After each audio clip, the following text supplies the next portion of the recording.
Some characteristics and features of Caliph Umar bin al-Khattab: he was tall, physically powerful, and a renowned wrestler. He was also a gifted orator who succeeded his father as an arbitrator among the tribes. Umar became a merchant and made several journeys to Rome and Persia, where he is said to have met various scholars and analyzed Roman and Persian societies. The Rashidun Caliph, Umar ibn al-Khattab, his qualities and morals since the beginning of the Islamic message and its spread to the world. Part 4. We continue to tell a stage of the life of the Rashidun Caliph, Umar ibn al-Khattab. The Jews, Ka'b explained, had briefly won back their old capital a quarter of a century before when Persians overran Syria and Palestine, but they had not had time to clear the site of the temple, for the Rums Byzantines had recaptured the city. It was then that Umar ordered the rubbish on the Sakra, rock, to be removed by the Nabateans, and after 3 showers of heavy rain had cleansed the rock, he instituted prayers there. To this day, the place is known as Kubbat es-Sakra, the Dome of the Rock. According to lexicographer David ben Abraham al-Fassi, died before 1026 CE, the Muslim conquest of Palestine brought relief to the country's Jewish citizens, who had previously been barred by the Byzantines from praying on the Temple Mount.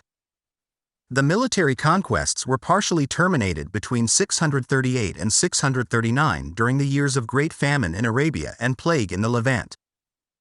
During his reign, the Levant, Egypt, Cyrenaica, Tripolitania, Fezzan, eastern Anatolia, almost the whole of the Sassanid Persian Empire including Bactria, Persia, Azerbaijan, Armenia, Caucasus and Makran were annexed to the Rashidun Caliphate. According to one estimate, more than 4,050 cities were captured during these military conquests. Prior to his death in 644, Umar had ceased all military expeditions apparently to consolidate his rule in recently conquered Roman Egypt and the newly conquered Sassanid Empire, 642 to 644. At his death in November 644, his rule extended from present-day Libya in the west to the Indus River in the east and the Oxus River in the north. In 638 CE, Arabia fell into severe drought followed by a famine. Soon after, the reserves of food at Medina began to run out. Umar ordered caravans of supplies from Syria and Iraq and personally supervised their distribution.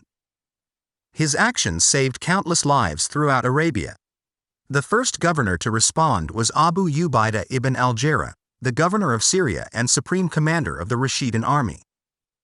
Later, Abu Ubaidah paid a personal visit to Medina and acted as an officer of disaster management, which was headed personally by Umar. For internally displaced people, Umar hosted a dinner every night at Medina, which according to one estimate, had attendance of more than 100,000 people. While famine was ending in Arabia, many districts in Syria and Palestine were devastated by plague. While Umar was on his way to visit Syria, at Elat, he was received by Abu Ubaidah ibn al-Jarrah, governor of Syria, who informed him about the plague and its intensity, and suggested that Umar go back to Medina. Umar tried to persuade Abu Ubaidah to come with him to Medina, but he declined to leave his troops in that critical situation. Abu Ubaidah died in 639 of the plague, which also cost the lives of 25,000 Muslims in Syria. After the plague had weakened, in late 639, Umar visited Syria for political and administrative reorganization, as most of the veteran commanders and governors had died of the plague. To be close to the poor, Umar lived in a simple mud hut without doors and walked the streets every evening. After consulting with the poor, Umar established the first welfare state, Bayt al-Mal. The Bayt al-Mal aided the Muslim and non-Muslim poor, needy, elderly, orphans, widows, and the disabled. The Bayt al-Mal ran for hundreds of years, from the Rashidun Caliphate in the 7th century through the Umayyad period, 661 to 750, and well into the Abbasid era. Umar also introduced a child benefit and pensions for the children and the elderly. Local populations of Jews and Christians, persecuted as religious minorities and taxed heavily to finance the Byzantine-Sassanid wars, often aided Muslims to take over their lands from the Byzantines and Persians, resulting in exceptionally speedy conquests.